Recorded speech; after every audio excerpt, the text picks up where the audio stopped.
Yes, thank you, Charles. So I'm very honored to welcome and introduce you our speakers today. And we have two speakers. First one is Laura Sewell. Laura is a consultant specializing in humanitarian development and peace nexus and gender equality, and has been working in international cooperation and humanitarian assistance for 15 years. She has extensive experience designing, implementing, monitoring, and evaluating gender-responsive programming in Africa, Asia, the Middle East, and Caribbean. If you want to say hi to everyone, Laura. Sure. Hi, everybody. Nice to sort of see you all and to be with you tonight. Okay, thank you, Laura. And we also have Emily Neilson today. Emily is the Senior Advisor for Humanitarian Diplomacy, Policy, and Movement Relations at the at the Canada Red Cross, supporting policy advocacy efforts in Canada and internationally. She has experience responding to crises in Europe, Africa, Caribbean, with a focus on accountability to affected people. Known as avid reader, junk food connoisseur, and tea enthusiastic, Emily has a master in humanitarian action and a background in research and writing. If you want to say hi, Emily. Hi, everyone. Thanks, Angelina, for the introduction. It's great to be with you here tonight. One thing that was slightly omitted from Laura's bios, sorry, our bad, is we're here on behalf of the Women, Peace and Security Network of Canada and representing that sort of hat tonight versus our other roles. But yeah, sorry, we just, I think, sent along our regular bios in sort of on autopilot. Thank you for sharing that information as well. Yeah. Okay, then I will pass Anwar to moderate the Q&A session.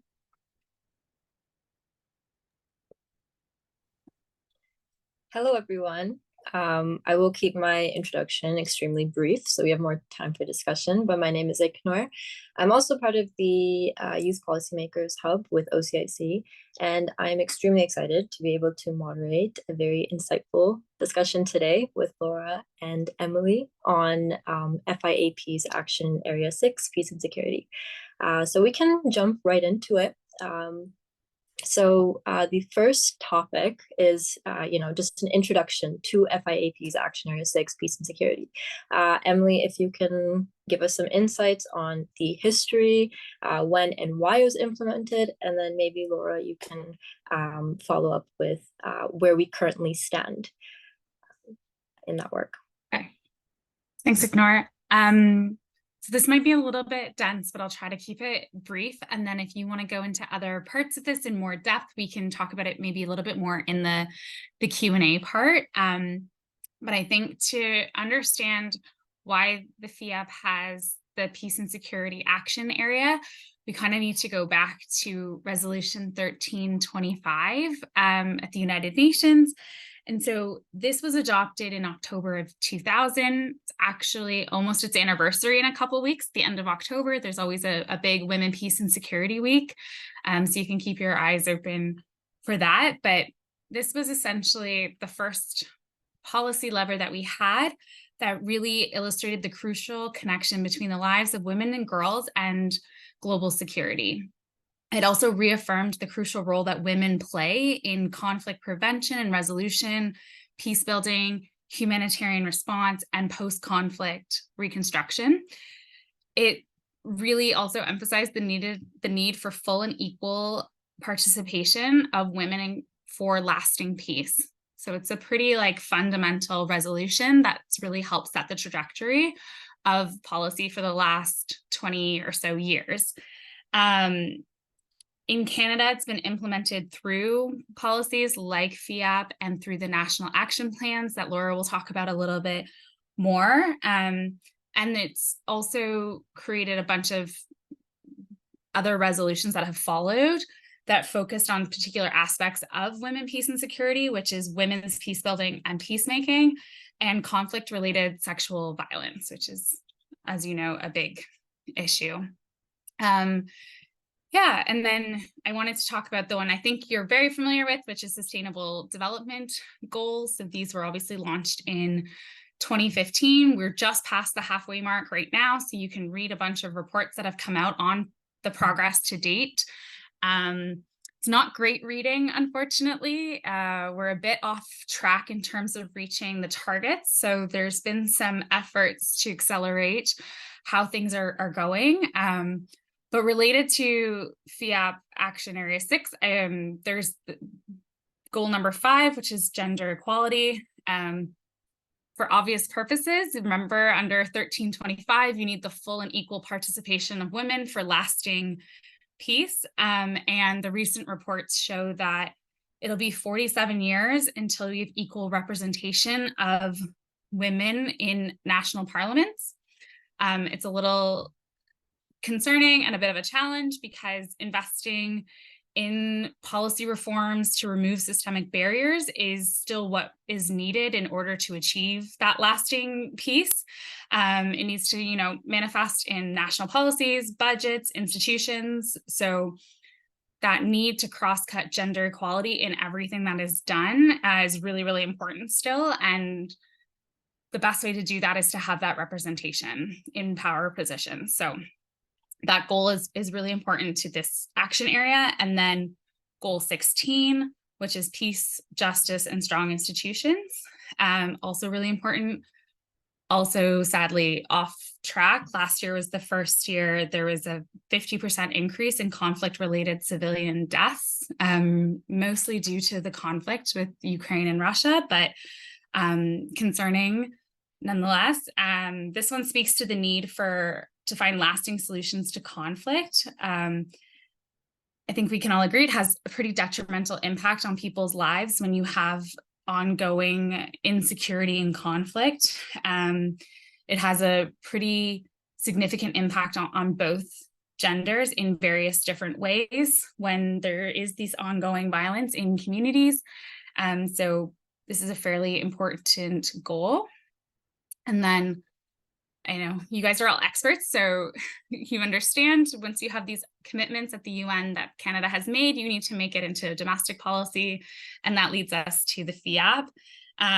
So they're created in 2017, which is 6 years ago, which is crazy because I feel like we just launched it like not that long ago. But this was a way for Canada to implement these policies domestically. Action Area 6, it really highlights that women and men have different experiences in conflict, and both of those experiences need to be addressed specifically. You can't just have a blanket solution for everybody. There's a need to address root causes of violence, including some of the things that came up in the engagement activity, which is, people need economic opportunities. People need to feel safe and secure. There needs to be political inclusion. These are all things that help with a safe, stable society. There's a strong emphasis in this action area on addressing sexual and gender-based violence in conflict, which is really important. And I think speaking from a humanitarian perspective, the support to local and national organizations and movements and groups that are really doing the work and really doing the implementation of this policy in real time. And there's an emphasis on including youth and marginalized groups. So women's organizations are at the forefront of that. And just to give you context of how that's going, in 2021, CARE reported that only 1.42% of Canada's overseas development assistance went to women's rights organizations and women's movements. So you can see there's some progress to be made in that regard. Again, going back to the note that women need to be equally represented in order for lasting peace to be achieved. So they need a little bit more support than they're getting right now. Alongside other marginalized groups like LGBTQ, going back to our engagement activity, there's an emphasis right now on making sure that migrant-led organizations are being included at the national and local level as well, because they play a big role in how these policies are developed. Yeah, and then another key piece of this policy action area is the compliance with international humanitarian law, international refugee law, and international human rights law, which is obviously one of the pillars we use to reduce the amount of conflict that is happening. Yeah, so again, a little bit of global context, Canada has a national action plan that Laura's going to talk about a little bit, but it's one of 98 countries that has one, which is only 51% of the UN membership.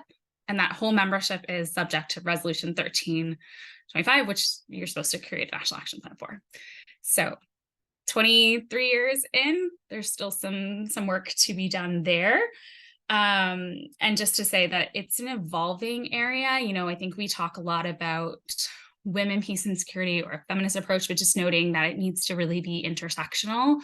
And there's some really great work being done to make sure that these agendas and these policy areas are becoming more inclusionary of those marginalized groups. I'll stop there for now. And Laura, do you want to talk about the National Action Plan? Yeah, sure. So the FIAP is, I would say, 99% a policy that's implemented by Global Affairs Canada, which is just one government department. There are some other government departments that have involvement in the FIAP, but Global Affairs is the lead, and Global Affairs is really the one that's doing most of the implementing of the FIAP, including this action area. But I think that it's hard to talk about the peace and conflict part of the FIAP without also talking about the Canadian National Action Plan on Women, Peace and Security, which is a plan that Canada has developed in keeping with our commitments under the United Nations Security Council Resolution 1325. And it's really how Canada is going to contribute to the Women, Peace and Security agenda, both at home and abroad. So we're currently on our third Canadian National Action Plan. So we say CNAP. So we're on our third CNAP now. And the first CNAP they started drafting it in 2006, and they didn't get it approved until 2010. So for 4 years, they talked about it and debated and tried to get political will to move it forward. And so that first CNAP went from 2006 to 2010. And it was Canada's first try. And Canada was also like a very early adopter of CNAPs. It was among the very first countries that actually had CNAPs in place. And it was focusing on more of a whole of government approach. So they were really trying to see how the government could address the women, peace and security agenda, because it was very, very new for the government at the time. And it was organized because it was like one of the first NAPs anywhere in the whole world. They had organized it around the pillars that are set out in UNSCR 1325. So there's 4 pillars in the Security Council Resolution 1325, which are participation, prevention, protection, and relief and recovery. So those are the 4 pillars that are outlined in that resolution. And so Canada structured its whole action plan around that. And it was really focused actually at the time too on the international side. Like it really had a lot of focus on, for example, deployment of women in peacekeeping missions abroad. And it was sort of more focused externally and less focused internally.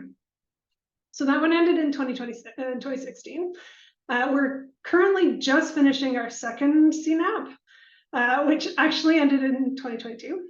It went from 2017 to 2022. And what was unique, I think, about the second CNAP was that it was timed exactly with the FIAP.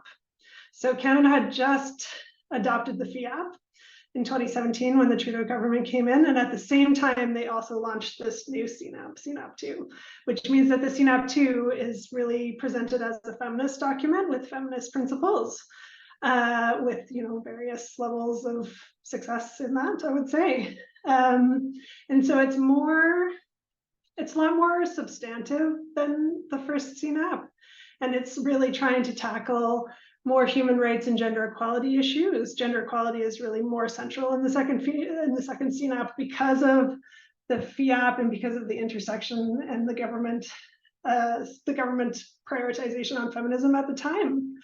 And it's also really strongly aligned actually with the SDGs and the 2030 agenda. So that was like another big shift that we saw in the second CNAP. And it started to look a little bit internally, but not a lot. So it started to also start thinking about, for example, the experience of missing and murdered Indigenous women and the experience of violence. And we started to see more government departments sign on. So there are 9 signatories to the second CNAP. So those are like on the military side, there's the Department of National Defense, the Canadian Armed Forces, the RCMP is a signatory of the second one. Who am I missing? Justice, Department of Justice. And so you have those who are more in the kind of security, military, peacekeeping kind of sphere. And then both Indigenous services departments signed on. So both CIRNAC and ISC signed on. And that was because of this greater focus on the experience of Indigenous women. Then Global Affairs, still there. And Women and Gender Equality Canada and Immigration, Refugees, and Citizenship Canada. So we started to have more government departments get involved, and each of those government departments has their own mandate. And so they had a lot of work around coordinating and experience sharing and reporting and monitoring. That was a big focus of the CNAP 2. And now we're on, another big thing that happened in the CNAP 2 is that the Office of the Ambassador of Women, Peace and Security was created, who is an amazing person. If you ever get to interact with her, she's amazing. So her name is Jackie O'Neill. We can put maybe a link to her bio in the chat. Maybe Emily, you can do that for me. So her office was created, and it was really interesting because normally before Global Affairs was responsible for coordinating not only the FIAP, not only are they the lead on the FIAP, but they were also the lead on the CNAP. So this sort of took the CNAP out of Global Affairs and put it in Jackie's office, which meant that it was not really belonging to one department anymore, but was belonging to all the different departments, which was another big step. So Jackie is like both internally and externally the kind of voice and person who pushes the women, peace and security agenda forward. So CNAP 3, we are late. It should have started, the other one ended in 2022. So in theory, the CNAP 3 should have started in 2023. They really hope to finish it by the end of March 2024, and it's going very slowly. There's a new signatory this year for this CNAP, which is Veterans Affairs Canada. So that's been a big addition, and a lot of women veterans who have experienced sexual violence in their service are going to be better represented in the new CNAP, which is great. It's what I think is interesting is that they made an effort, or they're making an effort in the new CNAP to address some like emerging issues in women, peace and security. So some of the stuff they've really tried hard to include is like climate change and the impact and the like kind of intersection between climate change and women, peace and security. Things like weaponization of social media. And prevention of conflict and prevention and countering violent extremism, so that those kind of connections between misogyny and online violent extremism and also violent extremism in life. Still, there's the previous emphasis on the experience of Indigenous women, but also other racialized women, Black, Indigenous, and other people of color. So that looking at that intersectionality piece, they're really trying to make more effort to see it as like every person's identity as intersectional. And I think there's more focus also now that the government has both a national action plan on gender-based violence and a plan on to us LGBTQI plus people. They've tried to incorporate those agendas a little bit more. And the other thing I would add too, because we talked about migration, is that there is some talk around securitization of migration, meaning racism and sort of fear mongering around migration and the political agenda that comes with presenting migrants as responsible for conflict at the domestic level. So there is some efforts to address that. The other thing I would say is that a big thing is that it's looking at what they call the domestic agenda. So previously, all the CNAPs have really talked about like how Canada can help other countries. And now I think something that we push for as a network, and I think even the government acknowledges more now than they did before, is that Canada has our own internal domestic women, peace, and security issues that really need to be consciously addressed, and that the CNAP is the place for that to be done. And so that's, I think, going to be like a pretty big mind shift. And I don't think necessarily the government is 100% comfortable with that self-reflection yet, but the CNAP is the first step towards doing that. So that's been, I think, a really positive step in this new one. When we last heard, they're talking, yeah, maybe end of March for it to be done. We will see. Emily didn't talk about the feminist foreign policy in her presentation, but in addition to the FIAP, we have been lobbying as a sector for many years to have a feminist foreign policy, which would include not only the pillar that the FIAP covers now, which is international assistance, but it would also include defense, diplomacy, and trade, which are the other pillars that would go into a foreign policy. And that's another thing that's not moving along very fast and for which we have no specific date.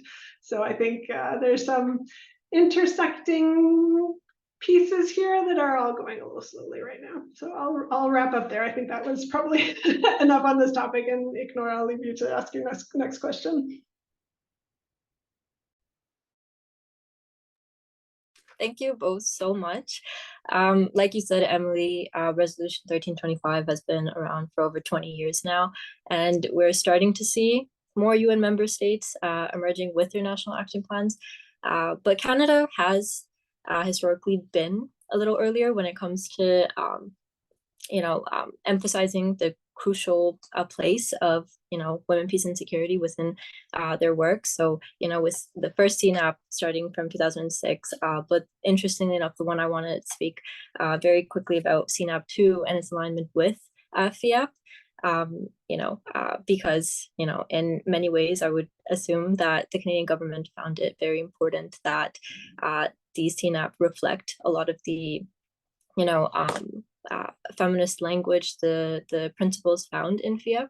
So, on that note, I wanted to ask the next question, being if you could both stress a little more on the need to focus on Action Area 6, Peace and Security of FIAP, for the broader project of FIAP in the advancement of gender equality globally. I think even in the 6 years that we've had the FIAP, Canada's position has evolved a lot in terms of its feminist approach. When the FIAP and the CNAP were both adopted in 2017, this was like a new thing that the Trudeau government had just brought in, and they didn't have as much time and experience and expertise under their belt in terms of what a feminist approach would really look like. They were still trying to figure it out. And so I think that I personally would not say that there's a lot of feminist language in the CNAP too. And the FIAP is kind of, if you look at some of their later documents, there's probably further along in that framing. But the CNAP 3, from what we've seen as a draft, does really strongly make an intentional effort to use feminist language and approaches in the way, and especially intersectional feminist approaches in the way it's framed. So I think like we're really seeing the evolution of Canada's thinking on this issue. And I think Emily talked a bit about our global commitments at the UN, both in terms of the SDGs and in terms of 1325. And so the FIAP is like a concrete way that Canada operationalizes those commitments. And so that's, I think, extremely critical. And Canada is relatively unique in the world in terms of being a donor who is like extremely focused on gender equality as the foundation of its international assistance. There are other donors that have gender equality as priorities, but very few of them structure their entire international assistance program around feminism and around gender equality, which gives Canada a very unique role in the world. And I think that when we're looking at why have an action area on peace, I think it comes back to what Emily said when she was talking earlier, that without equality, there's no peace. And without peace, there's no equality. And so it's very difficult to talk about equality, and especially gender equality, as the principal goal of your international assistance programming and policies and diplomacy without having peace and equality be linked concepts. And Canada, I think something interesting is that they conceptualize it as positive peace, and so because you have this concept of positive peace and negative peace, where negative peace is like the absence of conflict and war, but positive peace is like the existence of the things that we all want to have in our life, of safety, of security, of jobs, of nutrition, of food, of time, of those kind of things are conceptualized as positive peace. And I think that's important in the way that Action Area 6 is framed within the FIAP. And I think just to add to, I think it's interesting now looking at how GAC is moving in terms of, there's a sort of a global agenda around the triple nexus. So the triple nexus is this idea that in the past, like since international development started, there's been like money for humanitarian programming, money for peace building programming, and money for development programming. And those three money streams were completely separate from each other. And so organizations therefore like molded themselves into these streams and became like experts in one of these three streams. But now I think donors have really realized, and us as a community, we really realized that those three streams are something that we've invented to facilitate like funding allocations. But if you look at international partners on the ground or communities, they see all of these three issues as interlinked and completely inseparable. So in the frame of this triple nexus, or humanitarian development and peace nexus, Canada wouldn't be able to achieve the international assistance goals that it has in the FIAP if it didn't have peace as a strong pillar of that. Communities need peace to be able to achieve their development goals. And there's a lot of backsliding on development goals where conflict is present. So you'll see, for example, in fragile and conflict affected areas in countries, those are the countries that generally have the lowest food security ratings, that have the lowest levels of education. There's a strong correlation between instability, fragility, and conflict and development achievements. And equally, because of the connection between climate change and conflict, there's also a lot of natural hazards that result in disasters that then contribute to the loss of development gains and also to conflict. So these three things are so interlinked that I think it would be impossible to have a FIAP without peace and security in it. Yeah, thank you. Very well said. And you mentioned something that I hope Emily can speak on in a second, on the need of communities to have peace in order to achieve their development goals.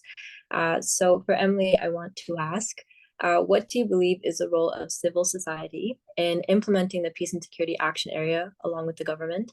And how integral is this role in the implementation strategy? Yeah. I mean, I think civil society has a massive role to play in this, and I think the government recognizes that as well. You know, I think if you were to break it down into three areas, I would say it's accountability, advising, and then implementation.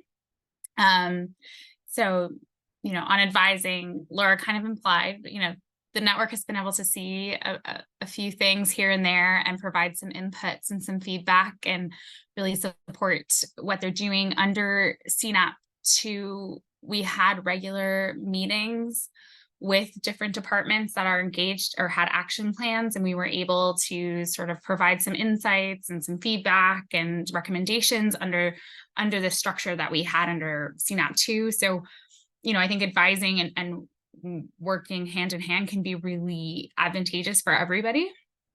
I think though we aren't government, we're not here to do our jobs. So there's an accountability piece that needs to be done by civil society as well. Our network also does a bit of that with the government. So, you know, Laura, again, mentioned we're a bit behind with CNAP 3. And as a result, we're also behind with CNAP 2 reporting. So they were meant to table the report months ago, and we haven't seen it yet. And so, you know, it's our responsibility as civil society to go to Canada and say, like, you owe us this. We need to see how this has gone. You know, we have some thoughts and opinions on how it's gone, but we'd like to see what you're saying. You know, and I think we see this a lot with different government policies. It's really important that they're held accountable. You know, that's the role that we play in Canada. But just to say, there's loads of like women human rights defenders around the world who are doing this work in much more precarious situations, who are really challenging some of the conceptions and ideas out there and policies out there, and are really like putting their lives on the line, truthfully, to do that work. So again, like, these civil society networks are so key. And that's why I mentioned earlier, like, there's this need to support women-led organizations and women's movements that's just not happening right now from Canada. And it's like those women are out there who are the ones who are putting FIAP into action. And if you want that, you need to do it. And I can give one example of where advising has gone well. Recently, the network supported Ambassador O'Neill on a trip to Colombia, because Colombia would like to create a national action plan. So we got to go with her, a member of our network got to go with her and provide sort of advice and insights and learnings from Canada's own experience over the last decade on, you know, what would be of use to Colombia in their own national action plan. So there is this great cooperation in this women, peace and security world. But it is very challenging. And I'll say the last piece is implementation, right? Like, FIAP is a policy, but the policy needs to be implemented at a programmatic level as well. And I'll leave that to Laura to speak to, because she's got more experience on the programmatic side. I'm a pure policy and advocacy person. But like she said, there's silos within Global Affairs Canada with like humanitarian funding, peace ops funding, long-term program funding, D&D has funding, IRCC has funding. And so there's all of these mechanisms to implement this peace and security policy that Canada has. And it's just a matter of sort of bringing it all together and making it work. But yeah, I'll leave it there. We can talk a little bit more if people want to understand accountability and policy. Yeah, thank you so much. I guess I will turn it to the both of you, maybe Laura to start, to speak on exactly that, on the programmatic level, how exactly the priorities of the Peace and Security Action Area are being implemented. So within GAC, they have Global Affairs, they have, they're organized inside GAC into branches. And so they have a branch which is especially devoted to international security and political affairs. And so that branch has inside it a team called the Peace and Stabilizations Operations Program, which we call Peace Ops for short. And so Peace Ops used to be the lead on the CNAP, actually, until Jackie's office was created.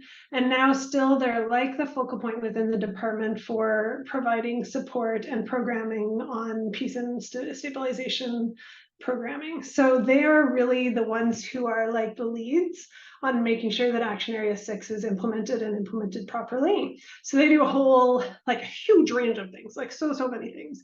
Like they have a focus on supporting deployments of peacekeepers, both Canadian peacekeepers and other peacekeepers, so that they better understand gender equality and intersectionality as a concept in their work. They have this program called the ELSI Initiative, which is a program that supports women in the armed forces or in the RCMP to be deployed on international operations in peacekeeping. So they try and create like, they try to encourage women to sign up for those kind of missions, and then also try and create conditions that make it possible for women to do them. So they do stuff like that. They are like the focal point within the department on conflict sensitivity, which is the idea that all the development and all the humanitarian programming should be implemented in a way that does no harm, that doesn't exacerbate existing conflicts, and that doesn't contribute to existing conflicts unintentionally, probably. And where possible, also maybe contributes to social cohesion and to the reduction of conflict. So they have like a conflict sensitivity approach, which they try and help the other parts of the department to implement. And they're also the lead inside the department on the triple nexus. So they're also the ones that try and get everybody to understand that those pillars of implementation are not helpful and to work together. And then they sponsor their own programming. So they have programming in a bunch of different countries around the world, in fragile and conflict affected states. So a bunch of different countries, Iraq, Syria, Lebanon, where else? Ethiopia, Colombia, Haiti. I'm missing probably a few, but anyway, you get the idea. So they sponsor organizations that work expressly on peace building, social cohesion, interest-based negotiation and mediation, community-based resolution. So they sponsor programs so that Canadian organizations and other organizations and can work with local organizations and local governments to be able to improve that. And then they also work with other governments in other countries, including like policing and military in those countries, to strengthen especially the gender equality training that those sort of people in service receive, and how they kind of can recruit women and get women involved in their own peacekeeping and policing operations. So that's a little bit on the programming side.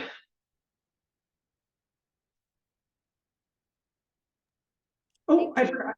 They also do a lot of, Emily should have talked about this. They also do a lot of policy, including they lead Canada's international engagement, for example, on women, peace and security.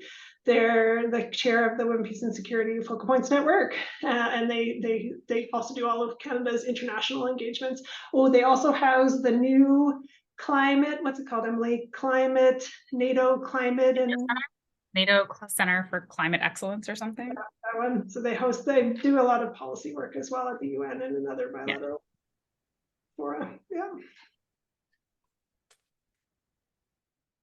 Okay, well, thank you so much. Sounds great. Unless Emily has anything to add to that question, I'm not sure. Laura summed it up great, but I will open the floor just in case you have anything to say briefly before we move on to our last question. No, I think Laura got it. Okay, sounds good. Yeah. Okay. Okay, so we've spoken a lot on the higher level implementation of FIAP, what the government is doing, as well as some insight into the work of civil society and civil society organizations. Our final question is about the contributions of youth. So what are the ways in which youth in particular can contribute towards the implementation of FIAP's action area on peace and security? Yeah, I think this is a really great question, because I mean, as Laura mentioned, there's various different emerging issues coming out of for the new CNAP. Youth is one of them. I think there's some really practical things that can be done. If you have a keen interest in this, there's always networks you can join. So the Women, Peace and Security Network, there's also a Youth Peace and Security Network in Canada that you can join. If you love research, there's a research network you can join. So, there's ways to engage like that if you'd like to on a very tangible level. But I think that there's also, I read the bios of this group, and it's a very diverse group in terms of your interests and what you work on. But, as Laura mentioned, the CNAP is now up to 10 different federal departments. And each one of those departments has an implementation plan under it. And so, almost everyone's work here will be covered under that. So if you're interested in peace and security, you can look at those implementation plans when they come out and look at how that intersects with the work that you're doing, and how, you can support the government in achieving that policy area, but also, again, holding them accountable for where it's missing and things like that. So I do think there's opportunities to really tangibly engage with this agenda item. And also worth noting that globally, youth is a massive population, and most of the places that Canada is implementing this policy, it is a lot of youth-driven work. The volunteers on the ground are youth. Most of the staff on the ground are youth. So just to say, it's a very well represented group in this agenda. Laura, do you want to add anything? Maybe I just add that we have an election coming up in Canada anytime in the next 1 to 2 years. And so that's a good time. I completely agree with what Emily's saying, is that youth really drive the peace and security agenda, and in many countries. And women as well, women's groups, youth groups, they're the ones that move that agenda forward. So understanding a little bit more about some of the domestic agenda items that are related to women, peace and security in Canada, and how those impact us as Canadians, and looking for candidates to understand their positions on those pieces, and to look for commitments from candidates to be able to move this agenda forward. I think that would be another way that youth could activate in this space coming up.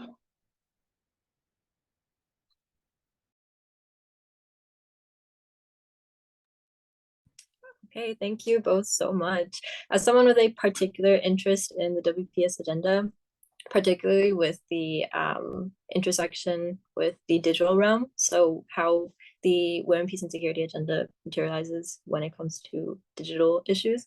I am always trying to find ways to get involved as a young person, so that was very helpful, and I'd like to thank you both for the resources. I will now open the floor to anyone in the audience that may have questions for our panelists. Feel free to either unmute yourself or leave the question in the chat.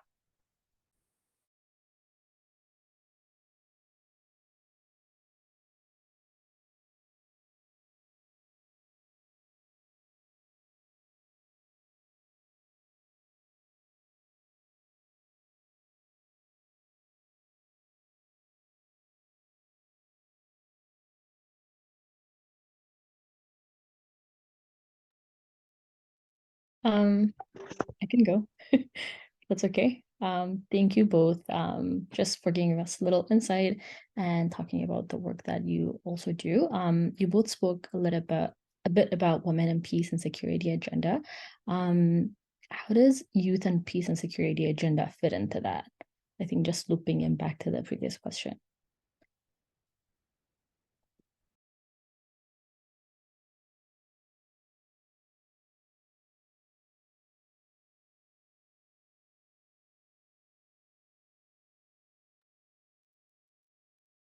Laura, do you want to answer that? You're muted, I think. That's why. Oh, and Zoom has just given me the warning that I'm muted. That's a really interesting question, I think, of how those two agendas work together. You can see at the UN Security Council resolution level, there's a lot of parallels between how the two are structured. They have almost the exact same kind of pillars of how they're set up, and which focus on participation, inclusion, prevention of violence and sexual violence in particular. There's like a lot of parallels there. But I think that sometimes there's a division in the two movements, where sometimes like women are considered like a block, and youth, in particular male youth, are considered as a block, and all the kind of intersecting identities that a person who is a woman or a person who is a young person have are not necessarily taken into consideration. And it's because it's easier for everybody to talk about homogenized groups than it is to talk about the nuances the nuances of how people, all the different aspects of a person that form up that group. And so I think that something that you see coming out very strongly in the youth, peace, and security movement is this emphasis on intersectionality and a really strong presence of 2S LGBTQI plus representation. So there's a lot of discussion around understanding that intersectionality piece, and to not kind of think of gender as the only intersecting identity, but to include it among both sexual orientation and gender identity. So that's something I think is interesting in the youth movement. I would also say in the youth movement, although this is not to say that this is not present in the women's movement, but in the youth movement, there's a very strong climate emphasis. I think like in general in the climate space, there's a lot of youth movement.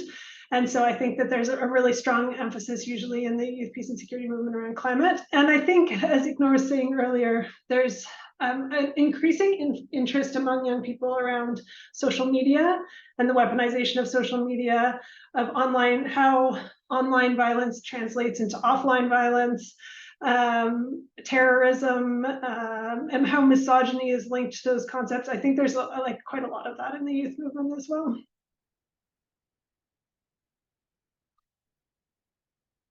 Thank you.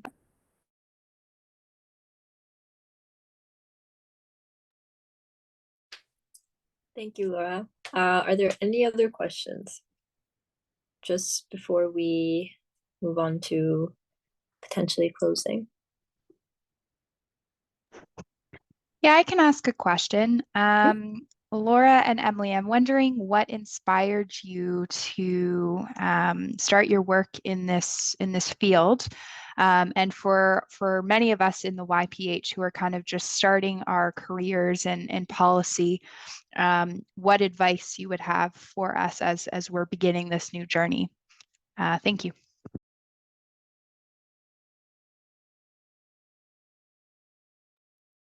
A big question.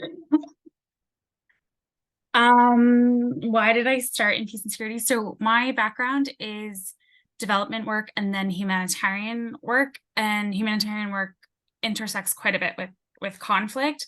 And I think you really see how detrimental conflict is to an individual's life. You know, Laura mentioned it before, places that have conflict are just, we talk about development holds there. We don't even talk about development gains. So we just talk about like, how do you hold on to what already exists in society without going backwards?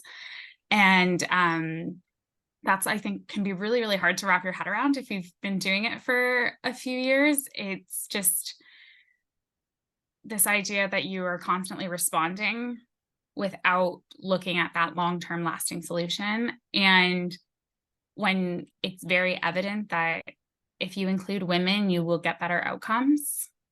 And yet you see the same patterns repeated over and over and over.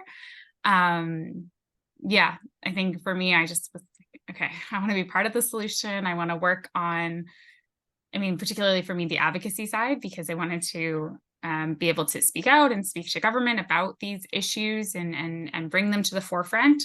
But really, like, for me, it's always those core issues of conflict. Just, it really does decimate someone's life. Your opportunities for education change, your opportunities for economic growth change, your family structure changes, your social security net is gone.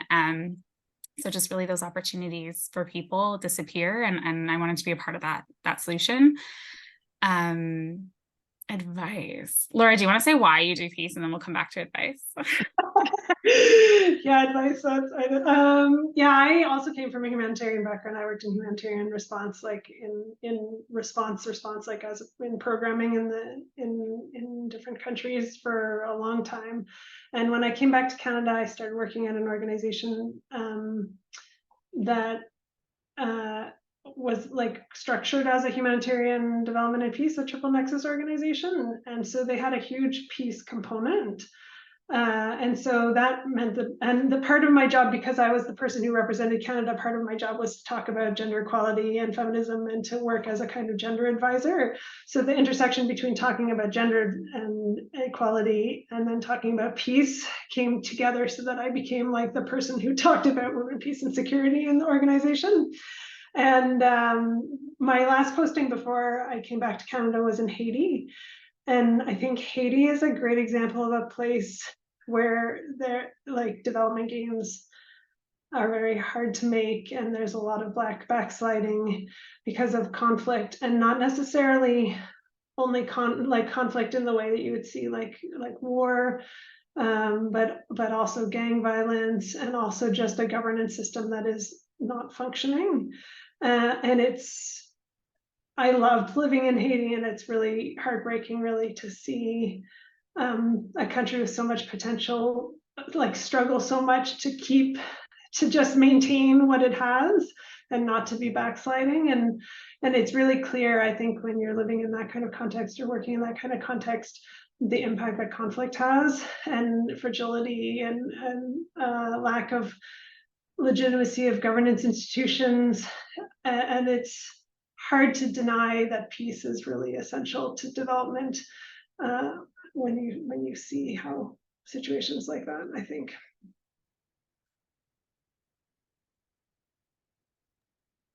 Yeah, and I guess in terms of advice as someone starting out in their career, I mean, I have 1,000 different thoughts, but my one would be like,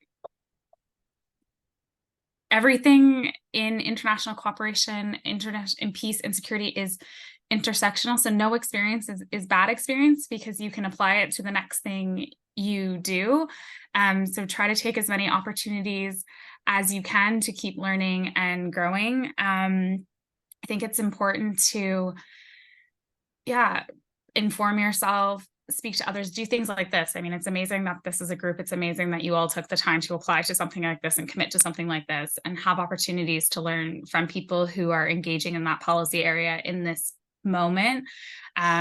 Things like that are just, I think, really invaluable in terms of understanding what you want to do. And then know that you don't have to know it all either.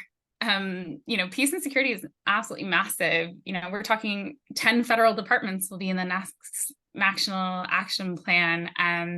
So don't think that you can't speak up or speak out or engage with something if you don't know everything about it, because you can choose a piece of the puzzle. Like Ignore, you've said, technology, social media, like you can take a piece of that puzzle and you can advance it.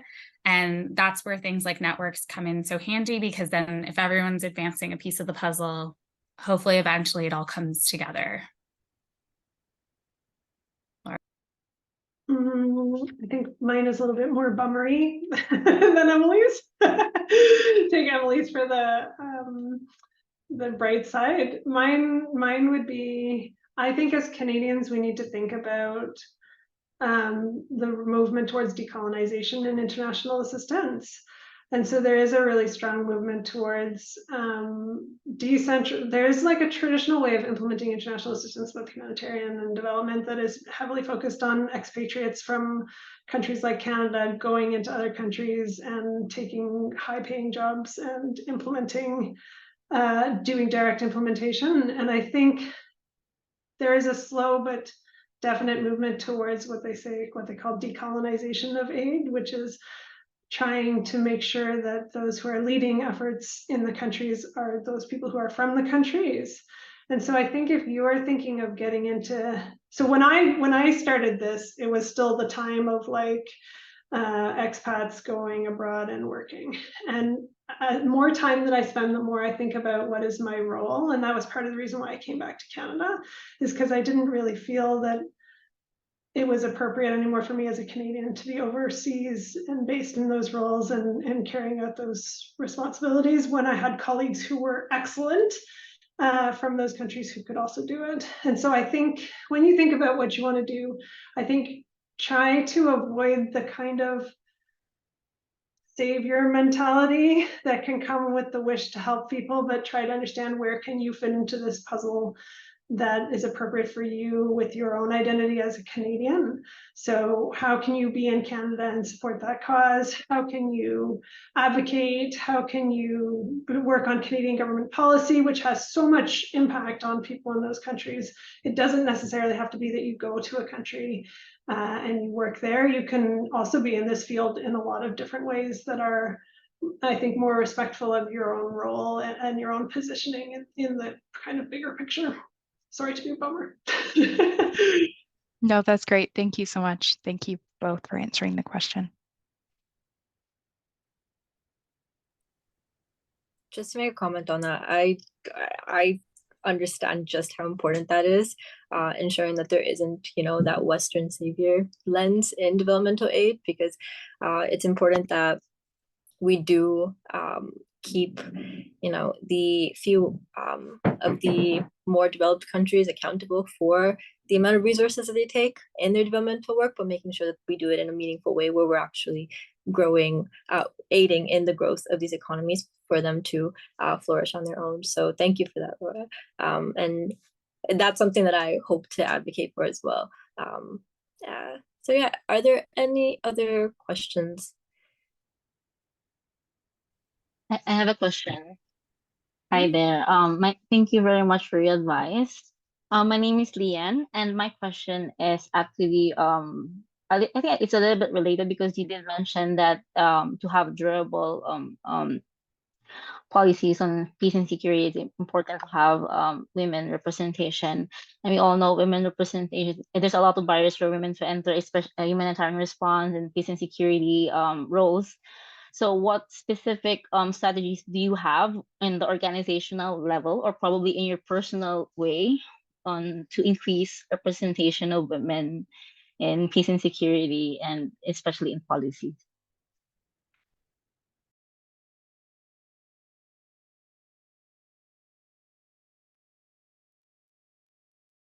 Emily, you want to talk? Sure. I mean, I'm trying to think of like examples, like there's like a Rolodex going through my brain right now. So I think there's a couple strategies you can take. One is using your voice and dissenting when you see something you don't like. The example that comes to mind for me is in August of 2021, you might remember that there was the withdrawal of troops from Afghanistan and then the Taliban takeover. And we saw a lot of photos of political meetings with the Taliban to try to negotiate, and it was all male meetings. And so, you can reference some of these policy levers that we have of like, how is the UN hosting a meeting that's all male when you have a resolution that says you shouldn't be doing this, multiple resolutions that say you shouldn't be doing this. So, that's one that's sort of reactive of, again, like that accountability piece and making sure, that that's not happening or it's being called out when it is happening. I think there's another piece that is what I talked about, which is that investment in women's-led organizations and movements. The reality is on the ground, there's very smart, capable women and various different minority groups that are organizing, and they're capable and they can do this work, but nobody can do work without financial resources. That's just the reality. Some of these groups are working in places that are hostile to their agendas, so they're not going to get funding domestically for their work. So it is up to donor countries like Canada to really do that. So, there's kind of like traditional mechanisms you can use as like an intermediary and help those organizations access Canada's funding. You can advocate to Canada to implement the localization approach that FIAP is supposed to have, which is that 25% of the money goes directly to local organizations, not passing through an intermediary, which they haven't figured out how to do yet. It's okay, it's only 6 years in, it's fine. So, there's different ways to, I think, support the people who are doing this work in order to increase that representation. Laura, I don't know if you want to add anything. Yeah, I think I agree totally. And when you see organizations that implement peace building programming, a lot of women peace and security programming in particular, a lot of it is around supporting women-led organizations to have the resources and the training to be able to move forward their agendas. The other thing I'd add is kind of from the feminist principle side is the idea that being by yourself is not as strong as being in a group. So one of the things that like Emily and I are a good example of that, in that we're in this network, and so the network brings together like so many people who are so very different. There's people like us who work in this field, but there's also people who are asylum seekers from Yemen or Afghanistan and other places who are really advocating Pakistan for people back home. And then we have like a whole section in our network of people who are former members of the Canadian Armed Forces, various parts, and who are advocating on those fronts. So although we have like a lot of different agendas, being together as a movement helps to move the message forward. And I think there's a growing recognition, just to jump a little bit on Emily's point around unpaid labor, and the unpaid labor that is done to move feminist movements forward. So like both Emily and I are volunteers. So we're this is like our contribution to unpaid labor.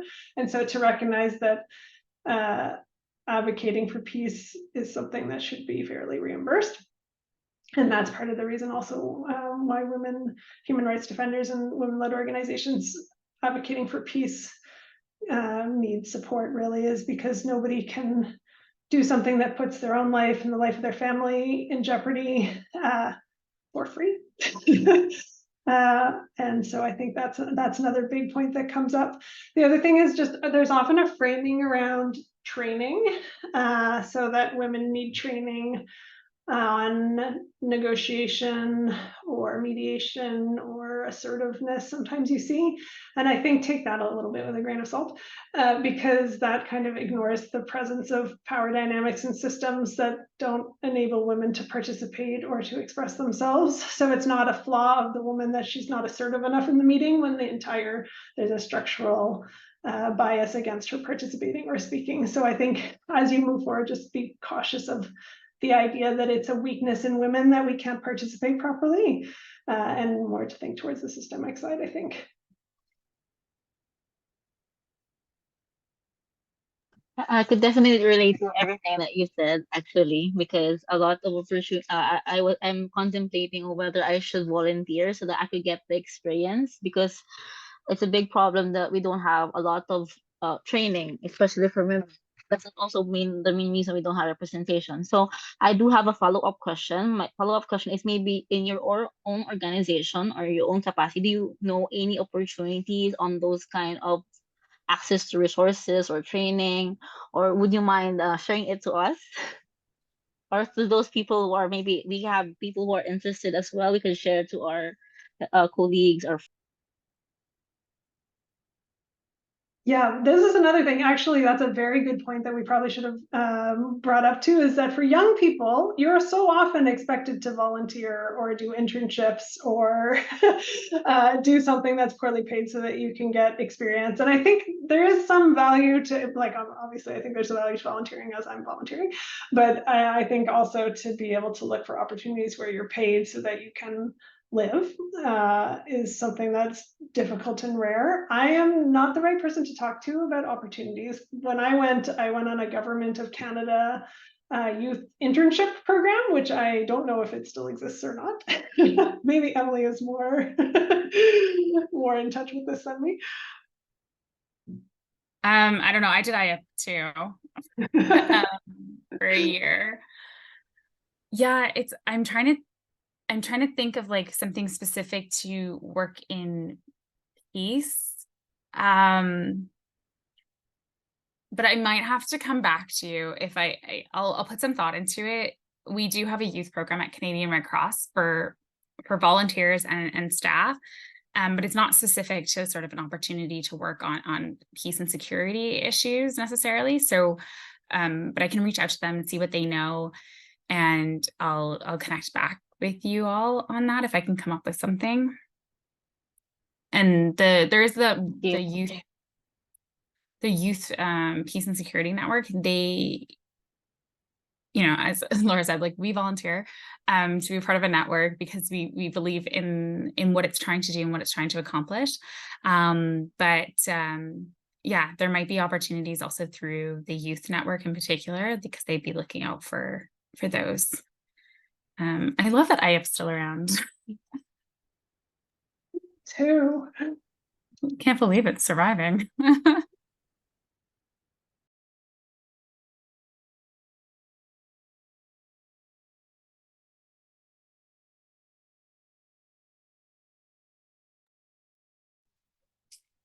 Any other questions? Oh, hi. Just hi, thank you so much for that presentation. My name is Monica, and my question is quite similar to the question you kind of answered just now, but from the perspective of a professional who has more than at least 10 years experience in working on the SDGs and wants to move into the policy space or with a focus on women, peace and security.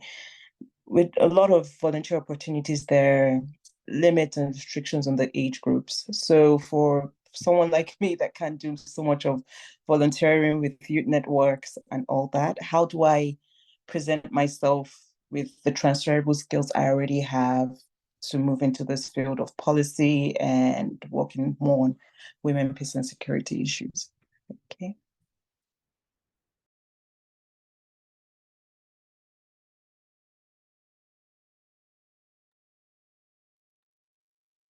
Kind of like, I'm thinking like you work on sustainable development goals, so passively you are working on women peace, and that's a very transferable skill. Laura, can you think of like concrete? A lot of policy is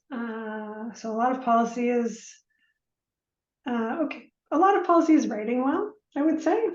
So if you have examples of where you have papers that you've written maybe on a similar topic or even like a kind of peripheral topic, I would count that. If you do any kind of work like in student advocacy, for example, if you're a student, if you do anything like that, that can be a transferable skill. A lot of policy and advocacy, I would also say, is networking and knowing people. Yeah. A lot of it, and not only knowing each other, but knowing kind of your targets for your advocacy work. So having relationships with people. So I think things that you can do to demonstrate your ability to like maintain networks and be a part of groups and sort of influence people and maintain connections is something that can be perceived as a transferable skill for policy and advocacy, for sure. And I would say the other one is maybe public speaking.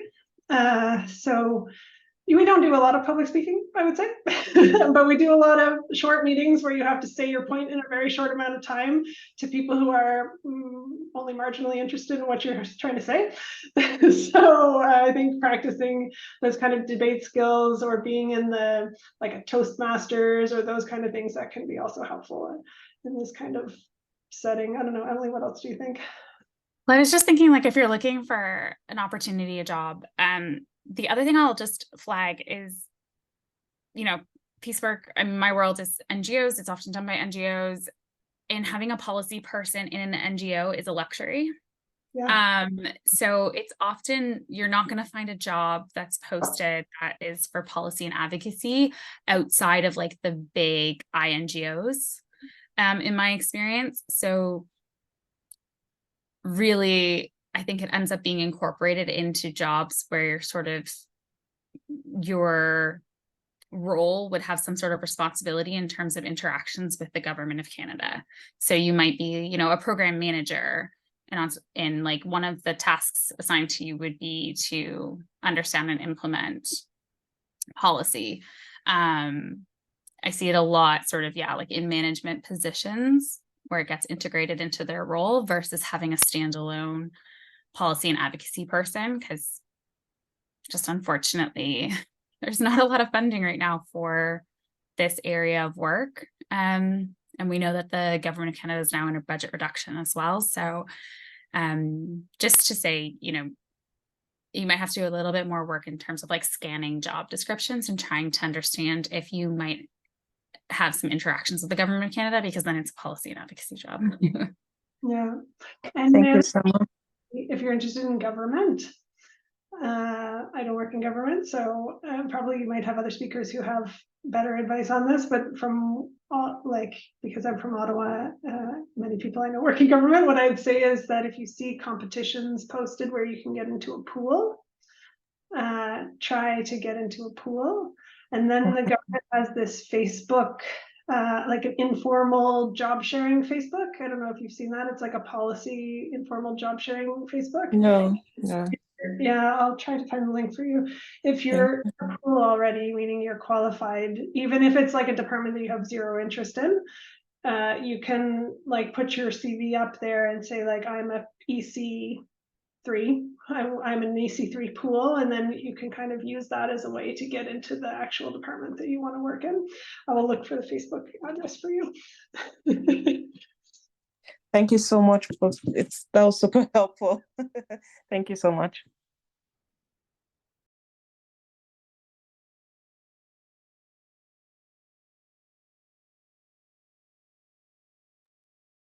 I'm going to make one final call for questions just so that we aren't keeping the panelists for too long. Does anyone have any last questions?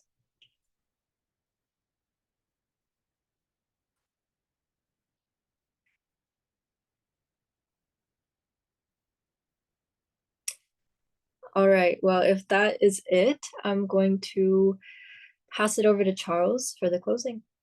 Thank you so much to Laura and Emily. Thanks, Ignor. I'll start by thanking you both very much, Laura and Emily, for joining us today and coming to offer your insight and expertise. It's been an absolute honor to learn from you today, and I'm sure that our participants here will continue to reflect on this discussion moving forward. I'd also like to thank my fellow Youth Policy Hub members, Rachel, Ignor, Angelina, and the OCIC team, Fragya, Helena, and Sagarika, for all their efforts in making this session a success today. With this, I would like to conclude today's session, and I invite you to stay tuned to our social media for any upcoming events. The dates and timing of upcoming Policy Matters series are going to be in the chat. Thank you for joining us. We hope you have a great evening, and we look forward to seeing you again soon.